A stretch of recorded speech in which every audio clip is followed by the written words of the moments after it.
advanced life form, an advanced species of the animal kingdom. I do believe humans are a special creation. That's just my personal belief, and I don't ask you to buy it. But here's what I do ask you to buy. If you do believe in spirituality in any manner, here's my best advice. Study it and practice it. Do not neglect your values. Do not neglect your virtues. If you do believe in spirituality, my advice is study it and practice it. Don't let it go unstudied. Don't let it go unnourished, if you do believe. That's my best advice on the spiritual side. Now here's the third part. The mental side. Part of this personal development challenge is to develop mentally. Learn, study, grow, change. It's what schooling is all about. And the human development takes time, incredible amounts of time. Life is not just the passing of time. So, the key is time is precious. Life is not just the passing of time. Life is a collection of experiences, their frequency, and their intensity. Life is not just watching the clock tick away. Life is a collection of experiences, their intensity, their frequency. Whatever the span of your life turns out to be, here's what you want to fill it up with: experiences and the intensity of those experiences. But now let's talk about the management of time. When should you start the day? As soon as you have it finished. Plan the day the best you can, leaving plenty of room for improvising and surprises and all the stuff that happens during the course of the day. But if you've planned a good, productive day, now you start that day, you can't believe how much more valuable your time will be. Don't start the day until you have it finished. Now here's the next one. Don't start the week until you've had it finished. Now to lay out a week was a pretty good challenge. Next, don't start the month until you have it finished. The places to go and the people to see, and the productivity and the sales and the customers and the development and all the rest of what you want to accomplish during the course of 30 days. Don't start the month till it's finished. And then here's the big one. This is really challenging. Don't start the year until you have it finished. To the best of your ability. It can't be finished like minute by minute. But in terms of the sweep of what you want to accomplish, make sure that that's set and ready to go by the time January 1st rolls around. Now, jot this down. Approaches to the management of time. Here's the first one. Ignore the subject. I mean, that's good advice. Don't let anything overly bug you. Because remember now, you don't have to do anything. Someone says, well, I got to get a handle on my time. The answer is no, you don't. If you want to let it all go, you can let it all go.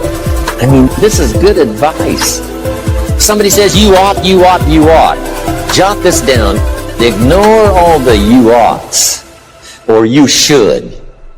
Only if they're giving general information. We should. It's better to say if you're teaching, we should. Not you should, we should. Then you let me listen in without it being too confrontational. If everyone did this, see, that'd be great. And then you give a person a chance to choose to do it or not to do it. But when you start the you ought, now see if I don't, now see we got some tension and maybe some problems. So you oughts seem to always create problems. When you're talking to your kids, you say, no, if kids would do this, not always saying if you did this, life would be better, but if kids did this, life would be better. It's like making a little talk and letting them listen in. And then it's a little less confrontation. It gives us a choice. In one of my seminars, here's what I teach. All life forms strive to the max of its potential except human beings. How tall will a tree grow? As tall as it possibly can. You never heard of a tree growing half as high as it could. No, trees don't grow half.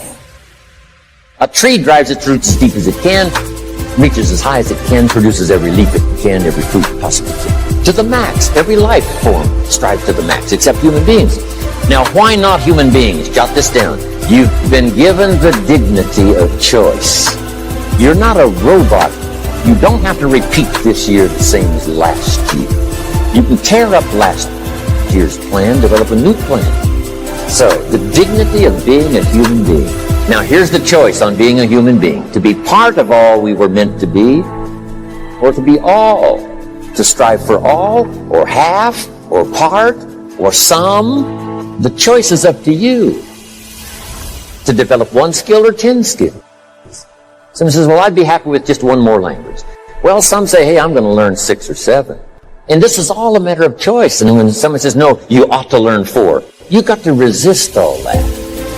Because this is personal dignity. And you don't want to destroy someone's dignity by doing all the oughts, and then they feel reluctant to do it. Now we've got problems.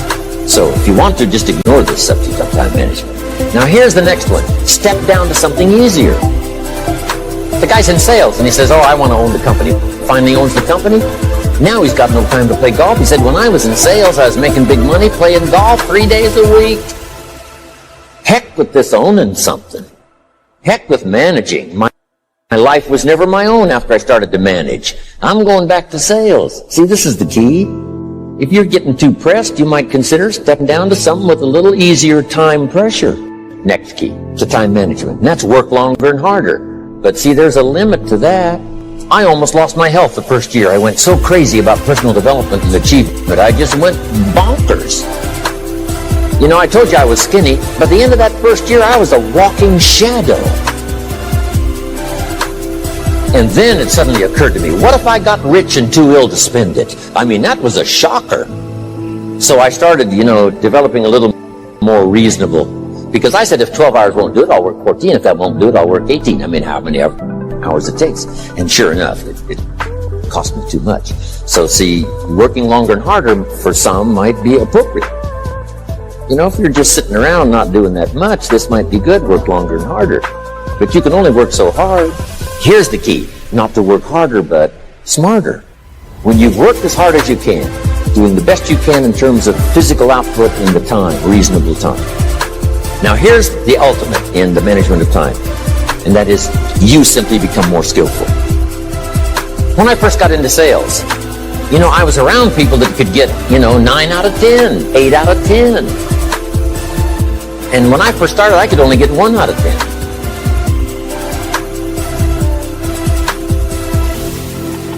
But here's what I did. I worked around the clock, so that I would make up in numbers what I lacked in skill. That's good in sales. You got to jot that down. When you're new, you make up in numbers what you lack in skill. Now, when you become more skillful, the numbers can go down because now your persuasive ability and all of that is now so high that you don't need to put as many numbers out. But at first, if you want to compete or if you want to really get good, you've got to put in the numbers. But if you get more from yourself, develop more of yourself, now the time management becomes an easier task. Now here's the next thing. Either you run the project or it runs you. I found out when you start something that first you're in charge. All of a sudden, a year later, it's in charge. Some of the companies I started, I'm telling you, I'm in control. A couple of years later, I'm out of control. At first, I've got it on the run. 2 years later, it's got me on the run. Haven't got enough time. I'm dizzy with trying to get it all done. So here's part of the key, and that's to get in charge. Say, I'm going to take charge of my health. Take charge of your time. Take charge of your resources, which we're going to talk about next. You're the one that's responsible for it. It's not a requirement of society that you not have a heart attack to take care of your family. That's not a requirement of society, but you must make it a requirement of yourself. Society doesn't require that you build a financial wall around your family nothing can get through. That's not a requirement of society. It's a requirement you impose on yourself. To build a financial wall around your family nothing can get through. So impose on yourself this self-development of being in charge, taking charge of your life and your health and your future and your responsibilities and all of those. Next, reasonable time is enough time to achieve all of your goals. Just jot that down. Reasonable time is enough time. I had to learn that. Reasonable time is enough time. Here's why. It's not the hours you put in, it's what you put in the hours. If you start depositing greater ideas into the hours you've got later than now, I'm telling you, later, you can't believe the productivity that will flow. The ideas you can't think of now, a year from now, they'll start to flow.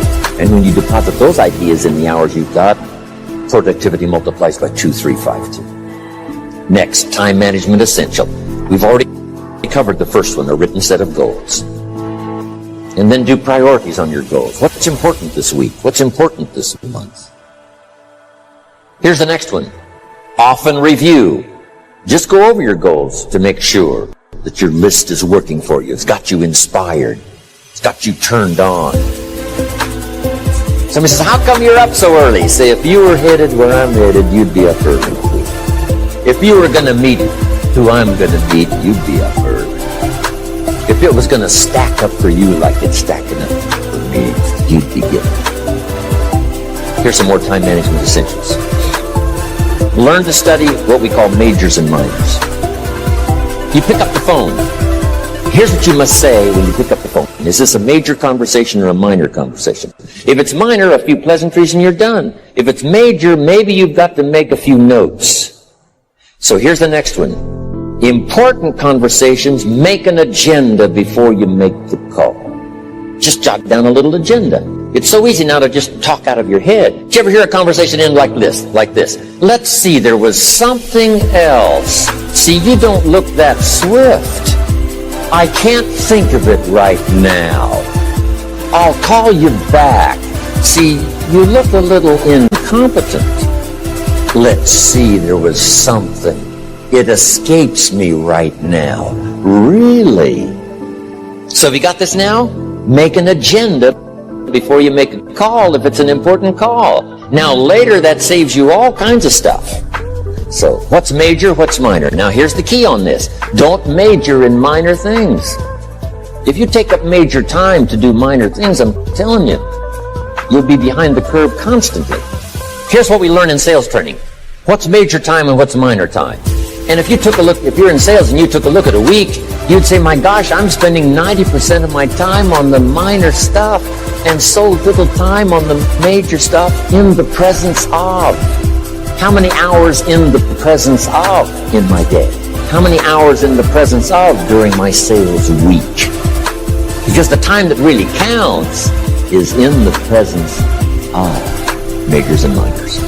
Here's another key time management essential. Don't mistake movement for achievement. It's easy to get faked out by being busy. Guy comes home at night all exhausted, falls in the chair and says, oh, I've been going. Here's the big question. Doing what? It's not the going. Some people are going, and they're doing figure eights. Progress is small. So don't mistake movement for achievement. Now here's a big one, concentration. I had to learn this. All those years ago, I'm in the shower trying to compose a letter. I found it turns out to be a strange letter. So here's what I learned to do. Save the work till you get to the office. Save the work till you get to the work. Don't try to get to the office on the way to work. On the way to work, enjoy the way. In the shower, enjoy the shower. Then go to work when you get to work. I found this to be helpful. Concentration. Here's another big one. Learn to say no. I'm telling you, in such a social society we have now, it's so easy to try to be a nice person and saying yes to everything. Find yourself overloaded. Now you got to call and make well, gosh, all the time it takes to back out of something that you said yes to too quickly. Here's what might be better. I don't think so, but if that changes, I'll call you. Little things you can use not to overcommit yourself. My friend Ron Reynolds says, don't let your mouth overload your back. It's a good one. Now here's a big one on time management. When you work, when you play, don't mix the two. Don't work at play. I used to take my family to the beach and I would bring my briefcase. I learned not to do that. Or at the beach I'm saying I should be at the office. Now my family's upset because I'm at the beach and I'm thinking office. Now when I'm at the office I'm thinking what? I gotta get my family to the beach. So things are not going too well at the office because I'm thinking beach, and things are not going too well at the beach because I'm thinking office. Here's what I learned to do. At the beach, be at the beach. At the office, be at the office. When you work. When you play, don't mix the two. Don't work at play. Now here's one of the most important ones. Don't play at work. Work is too serious. But I'm telling you, you got to be serious about work, because you're parting with a piece of your life with the work you do. Your work costs you a piece of your life. Here's what it's called. Serious business. Not grim, not unhappy. It's serious. Here's another key phrase. All work is good. You may not like your job, but if it's the stepping stones to get you to where you want to go, you got to appreciate your job. You don't have to have a passion for your job. Here's the ultimate passion. A passion for incredible success in every department of my life. That's the passion. But don't look down on some menial job you have to do to finally get you to where you want to go. No job is menial. No job is not, every job is noble. Training life for pay, making a contribution to society. Next, analyze how you are. And if you have some weaknesses, if you can't, doesn't seem like you can change, here's the key. Get it covered. I used to keep promising myself I'd keep the books. Finally, I gave that up. And back then, it only took me an extra $50-$60 a month for some accountant to keep the books. I said, no, I'm going to save the $50. You can't believe what I started losing in productivity because I tried to save the $50. So the key is, a lot of time you can stay like you are, but just make sure you get it covered. Next, beware of the telephone and all other systems of communication, especially the telephone at home and systems of communication at home. And here's one of the best lines I've got for you for the weekend. Let all communication systems serve you, but don't let them intrude. Here's the next one. Read all the books. You know, I've only got a few notes here on time management. But if you've got some particular challenges, you run a big organization, a big corporation, you've got some challenges, there's plenty of books. Now, here's what's next. Just be more alert to the things that might be stealing your time. Here's why. Time is like capital. You can't let someone steal your seed corn. You can't let someone steal your capital. And you can't let someone steal your time. You must designate your time. And some of the time that you designate, you must not let anyone steal. Casual time. You might let someone intrude and steal a little bit and take a little bit, but not serious time. Next. One of the great time management savers is to learn to ask questions up front. Sometimes you talk to somebody for an hour, and then you ask questions and find out if you would have asked those questions up front, you could have saved yourself an hour. Asking questions up front helps you to get to the problem now. But if you just launch into some discourse, you might waste 30 minutes, waste an hour, when here's what you should have been talking about. After you finished an hour, you say, John, what's really the problem? He said, well, it's something personal. See, that's what you should have been talking about this whole hour. Now here's the last one, thinking on paper, and that's to keep a journal. One of the things I'm known for around the world, have been now for 39, 40 years, is keeping a journal. Now my journal is not it's not necessarily it's not like a diary. It might be part diary. You know, I'm flying over Ireland. I write down a few little things that impress me. Today I met this person. What an extraordinary event. Today conducted this seminar in Rome. 1,000 people stood up and sang. I've got a little bit of a diary in there. But here's what primarily your journal is for. Collecting good ideas. A journal is to collect good ideas on your health, good ideas for your business, good ideas for your future, good ideas for time management. Because I used to take notes on pieces of paper and torn off corners and backs of old envelopes and restaurant placemats. And I threw all this stuff in a drawer. It did not serve me well. I finally learned to get a bound copy, right? And just keep a journal. Right? If I was here, I had my journal, I'd be taking notes, right? These 2 days in my journal. Now, if you're caught without your journal, you just take the notes when you get back home, put those notes in your journal, throw the paper away. Because we don't usually go through paper to review. But see, my journals now make up a significant part of my own library. Here's what's next to leave behind, and that's your library. The books that changed your life, the books that changed your health, the books that rescued you from oblivion, the books that you passed on to other people. Well, they were so exciting for you. The books that made you financially independent. The books that developed your leadership. The books that gave you wisdom to ponder when things were tough. The books that got you through the winter. The books that helped you to plant in the spring and harvest in the fall. What a treasure to leave behind. If you do that, here's what's for sure. Your books will be more valuable than your furniture.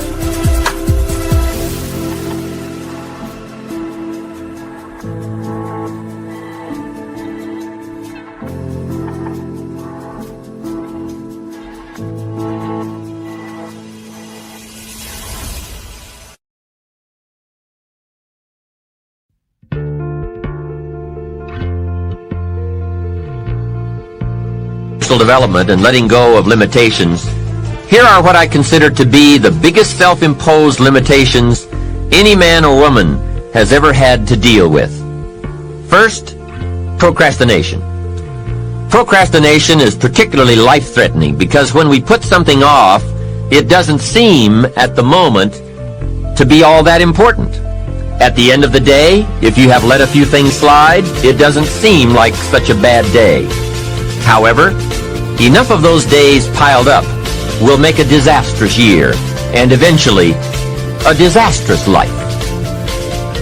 Our inability to come to grips with a natural tendency to procrastinate will surely send us drifting in the wrong direction. Before you reach the final session of this program, you'll have left procrastination behind.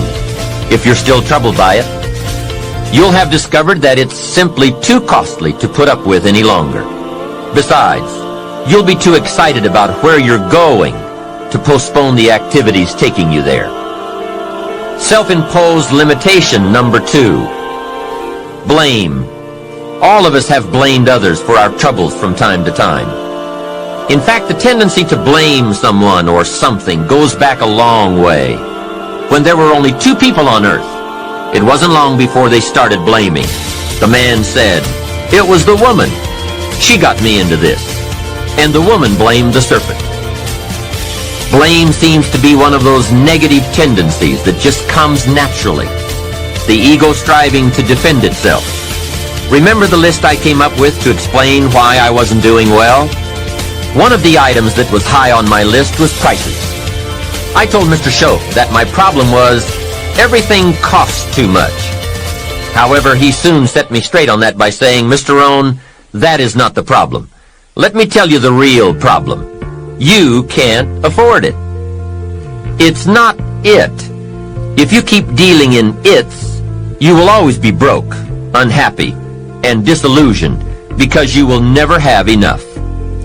Don't deal in it's. Deal in you." When I finally learned to change my thinking from it to me, I changed my whole life. What a life-changing experience to finally meet someone who doesn't hesitate to put it on you or on your tendency to indulge in blame or procrastination.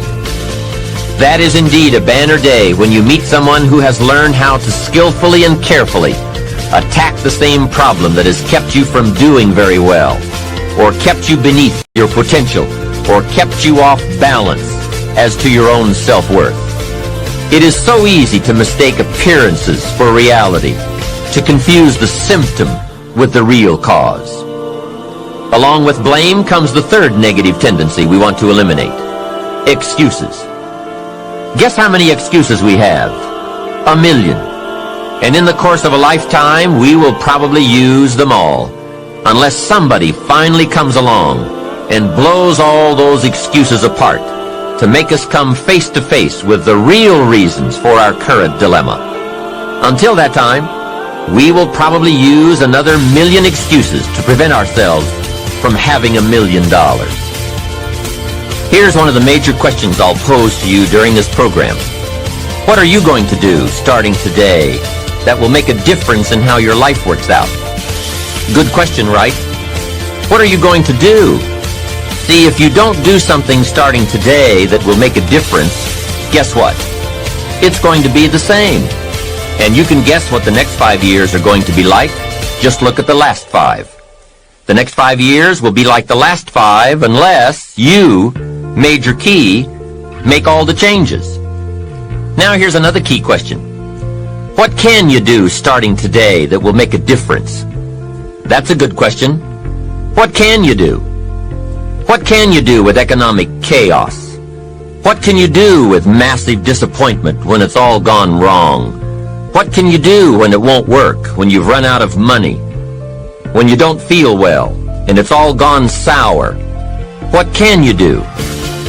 Well, let me give you the broad answer first. Here's what you can do. You can do the most remarkable things, no matter what happens. Hey, people can do incredible things, unbelievable things. A man can do the most amazing things with the most impossible circumstances. A woman can do the most remarkable things with the most disastrous circumstances. Hey, I found out kids can do remarkable things. That is, if they have remarkable things to do. I also found out if they don't have remarkable things to do, there's no telling what they'll do. Now here's why humans can do remarkable things. It's because they are remarkable. They are not dogs, animals, fish, birds, amoebas. Humans are different than any other creation. When a dog starts with weeds, he winds up with weeds, and the reason is because he's a dog. But that's not true with human beings. Human beings can turn weeds into gardens. That's one of the major differences being a human versus being a dog. Humans can turn nothing into something, pennies into fortune, disaster into success. And the reason they can do such remarkable things is because they are remarkable. So why not reach down inside of you and come up with some more of those remarkable human gifts? They're there waiting to be discovered and employed. And with those gifts, change anything for you that you wish to change. And I challenge you to do that because you can change. If you don't like how it is for you, change it. If it isn't enough, change it. If it doesn't suit you, change it. If it doesn't please you, change it. And I challenge you to do all that because you can change. See, you don't ever have to be the same after today, only by choice. If you don't like your present address, change it. You're not a tree. Now for the process of change, just a philosophical pronouncement won't do. It takes more than that. And it takes more than enthusiasm. I know we are hearing a lot about enthusiasm these days. We're still hearing the old cliche of the 30s, to be enthusiastic, you must act enthusiastic. But see, that won't help. I'm sorry. Hey, after you have leaped about, there are some things you've got to do, or it isn't going to change for you. You can get all excited about lifting 200 pounds until you get to the gym. Then you need a new excitement. And the new excitement is discipline. Discipline, the major step to human progress. If there is one thing to get excited about, this is it.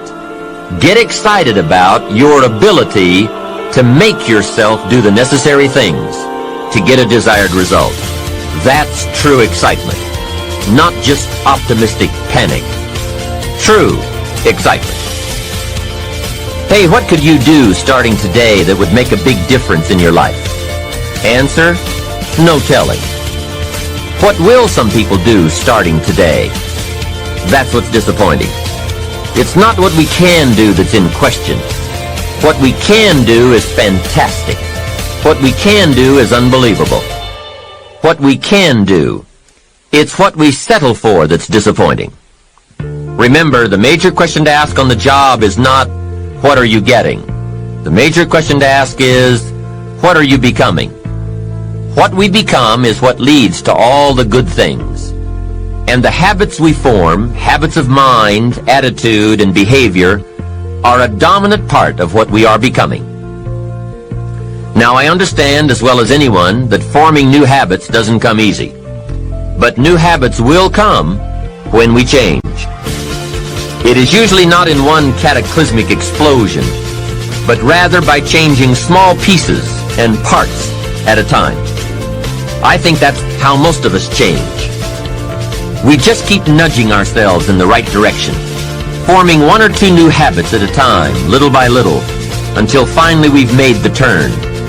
And this is where the good life comes from, those personal changes. There's nothing you can do with the seasons, but there's everything you can do with yourself. Don't wish for the winters to change. Wish for your own attitudes, strength, and capabilities to change in order to handle the winters. Really making personal changes calls for 10% inspiration and 90% perspiration. Wishing we could change is a beginning, but now wish must be translated into activity, and inspiration and affirmation must lead to discipline. We can affirm that we are going to change, but we must now form new habits and develop new disciplines for the affirmation to come true. Make sure your activities are not going in the opposite direction of your affirmation.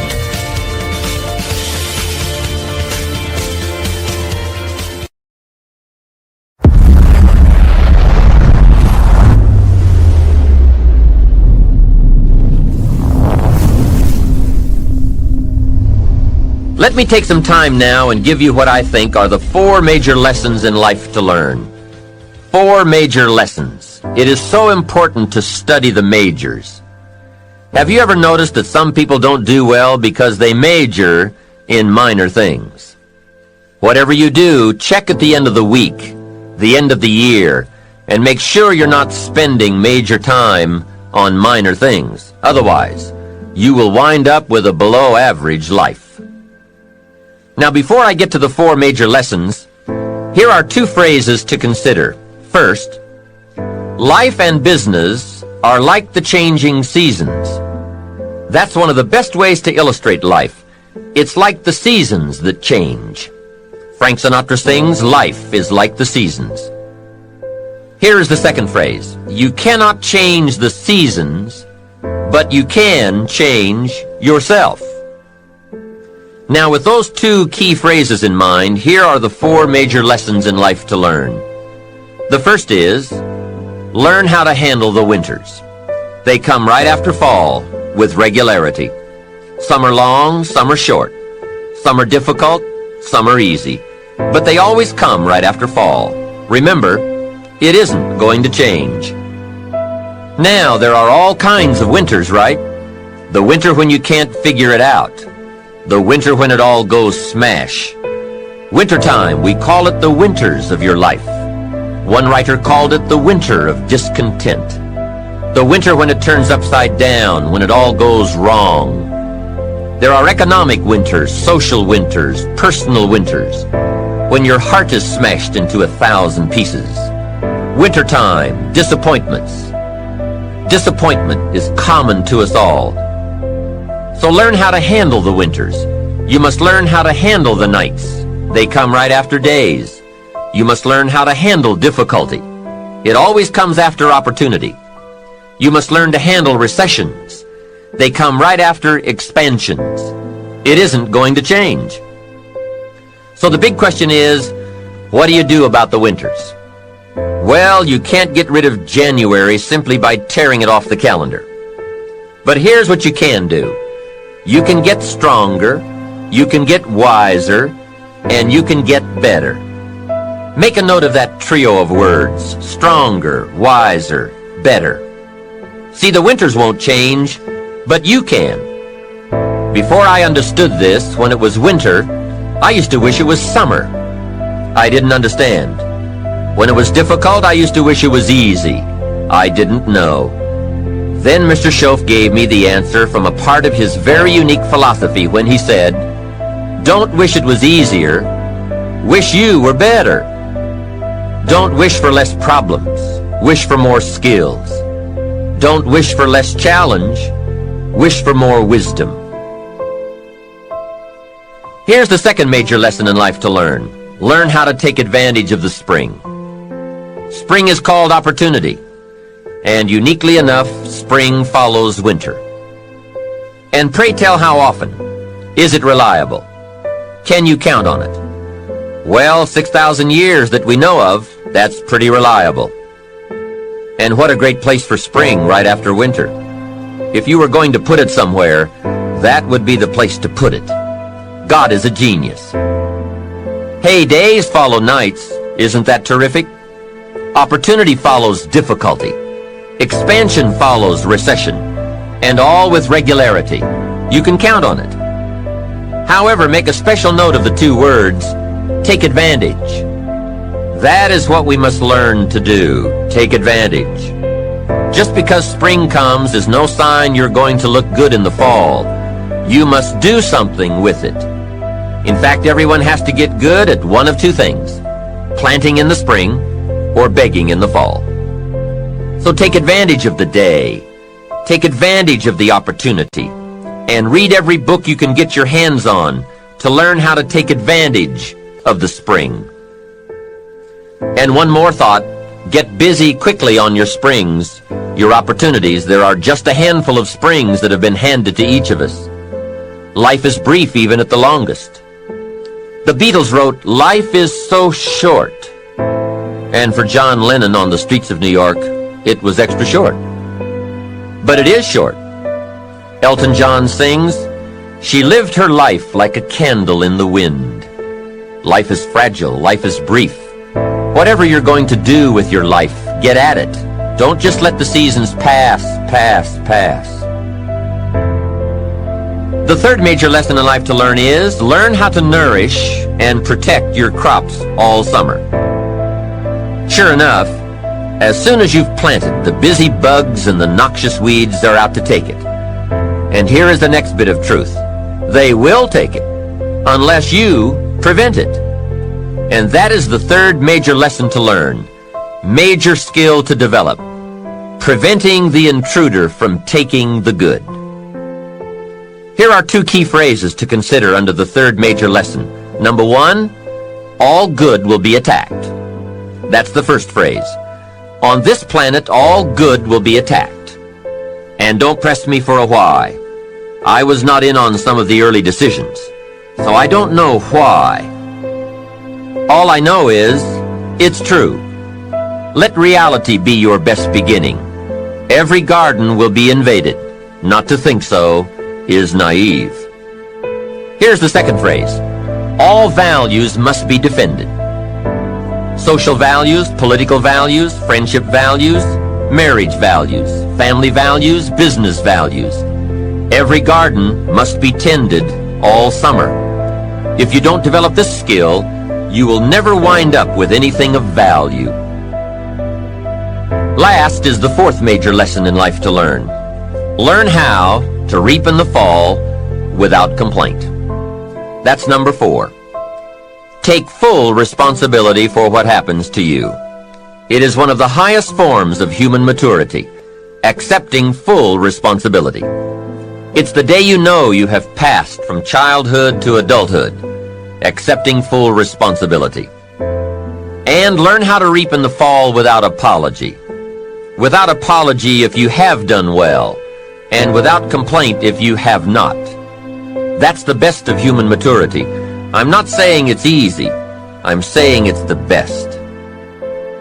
There's a Black Heritage spiritual that says, "It's not my mother nor my father, nor my brother nor my sister, but it's me, O Lord, standing in the need of prayer." See, I used to blame everything outside for my lack of progress, until I found the problem was inside. For a big share of my life, I kept looking for the answers to do well outside, and I found out the answers were inside. Success is not something you pursue. Success is something you become. You see, it's not what happens that determines the quality or the quantity of your life. It's not what happens. And the reason is because what happens to about everybody. The sun went down on all of us last night. A common event. And I found out the same things can happen to two different people, but one gets rich and the other stays poor. Why is that? It's because it's not what happens, but rather, it's what you do about it. That is an important phrase for your written and mental notes. It's not what happens. It's what you do that makes the difference in how your life works out. What happens is about the same for everybody. It's what people do that makes the difference. Anything can happen, right? I've heard all of the stories. Hey, I've been one of the stories. We could all tell stories for days on end. Anything can happen. Have you heard of Murphy's Laws? Surely you have. Murph had these laws. One of the laws was, if anything can go wrong, it will. That's one of Murphy's laws. Anything can happen. I've fallen out of the sky so many times, once to the tune of a couple of million. Devastating. Took me a while to get over that one. Now, it wasn't all that much, but it was all I had. That's much, right? When it's all you've got. If you've got 3 and 2 go and you've got 1 left, you aren't looking that bad, but when it all goes. I'm sure you've had that kind of experience. Of course, a long time ago, when you ran out of money and got to 0, you were all through. Heck, now you can whistle right on by 0, right? They will bury you these days. But those are happenings. Everyone's got the same happenings. Someone says, yes, but you don't understand the disappointments I've had. Come on. Everyone has disappointments. Disappointments are not special gifts reserved for the poor. Everybody has them. The question is, what are you going to do about it?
die.